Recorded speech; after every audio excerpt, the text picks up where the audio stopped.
दोस्तों अक्सर आपने ये देखा होगा कि जो इंसान जितना पूजा पाठ करते हैं, जो इंसान जितना भक्ति में अपना समय इन्वेस्ट करते हैं, वो उतने ही ज्यादा दुखी रहते हैं, परेशान रहते हैं और उनके जीवन में संघर्ष भरा हुआ रहता है। क्या कहीं ऐसा तो नहीं है कि ज्यादा पूजा पाठ करने से भगवान उनकी परीक्षा लेते रहते हैं और वो परेशान रहते हैं? देखिए, असल में ऐसा कुछ भी नहीं है कि पूजा पाठ करने से भगवान परीक्षा लेते हैं और आपको परेशान करते हैं।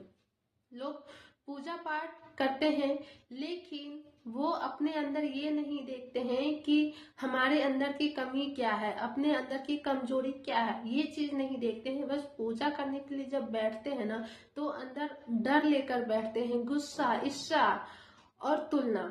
ये चीज ना इंसान को कभी आगे नहीं बढ़ने देता है। आप गुस्सा करते हो अंदर से और भगवान के सामने बैठ जाते हो कि सब कुछ ठीक कर देंगे भगवान। अंदर से ईर्ष्या होता है, तुलना होता है, लोगों से मतलब जलन रखते हैं कि उसने ये पा लिया, उसको ये चीज मिल गया, या तुलना करते हैं कि मुझे ये नहीं मिला, उसको भगवान ने ये दिया, भगवान ने उसको छप्पर फाड़ के दिया है। और इसी लालच में इंसान जाकर मंदिर में बैठते हैं, भगवान के पास बैठते हैं कि मुझे वो सब नहीं मिला, मुझे भी चाहिए। वो एक उम्मीद में रहते हैं कि जब मैं पूजा पाठ कर रही हूँ या फिर कर रहा हूँ तो भगवान मुझे ये चीज दे। बट असल में ऐसा नहीं होना चाहिए। पूजा हाँ करना चाहिए, पूजा करना अच्छी बात है, उसे इंसान की रूटीन बनी हुई रहती है। पूजा करने से मन की शांति बनी रहती है, लेकिन इसका ये मतलब नहीं है कि हमेशा आप बैठे हो सिर्फ लालच में।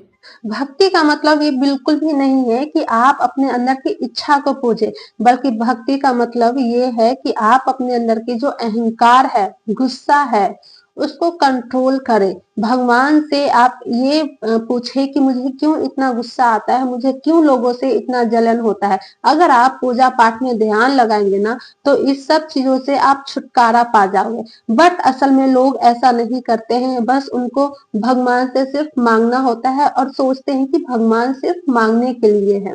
वो कभी ये नहीं देखते हैं कि सामने वाले को अगर ये चीज मिली है तो उनको क्यों मिली है, क्योंकि वो मेहनत करते हैं। उनकी मेहनत, किसी भी इंसान की जो सक्सेस के पीछे का जो मेहनत होता है ना, इंसान वो नहीं देखते हैं। बस ये सोचते हैं कि भगवान उसके साथ है, और आप भी लग जाते हो कि भगवान मेरे साथ हो और मुझे ये चीज मिले। और जब वो मिलता नहीं है ना, पूर्ति नहीं होती है, तो आप रोना शुरू कर देते हो। अक्सर ऐसा देखने को मिलता है कि जब रिश्ता में धोखा मिलता है, रिश्तेदार रिश्ता तोड़ देते हैं, या फिर लोग आपको गलत ठहराते हैं, या फिर करियर में असफल होते हैं, तो लोग जाते हैं मंदिर में और भगवान के पास बैठते हैं और भगवान से पूछते हैं कि मेरी आखिर गलती क्या थी। लेकिन इंसान कभी ये नहीं पूछ, अपने आप से नहीं पूछता है कि मेरी आखिर गलती क्या थी या फिर मेरे अंदर क्या कमी है। वो अपनी कमी को देखने के बजाय बस भगवान पे इल्जाम लगाते हैं और उन लोगों पे इल्जाम लगाते हैं जो उनको गलत ठहराते हैं। लेकिन अगर वो अपने अंदर की जब कमी देखेंगे ना, तो समझ आएगा कि सामने वाले ही हमेशा गलत नहीं होते हैं, बल्कि हमारे अंदर भी कुछ ना कुछ कमी होती है जिसको एक्सेप्ट नहीं करते हैं लोग। बस भगवान को दोषी ठहराते हैं। भगवान को आपका चढ़ाया हुआ फूल नहीं चाहिए होता है, बल्कि भगवान को आपका कर्म चाहिए होता है कि आप कैसा कर्म करते हो, उसी अकॉर्डिंग आपका आगे का जीवन बीतती है। या फिर आप कितने मेहनती हो। आप जब मेहनत करने के लिए तैयार ही नहीं हो और भगवान के पास बैठ के बस आप ये सोचते हो कि सब कुछ बस भगवान दे दे, क्योंकि भगवान ने उसको छप्पर फाड़ के दिया है।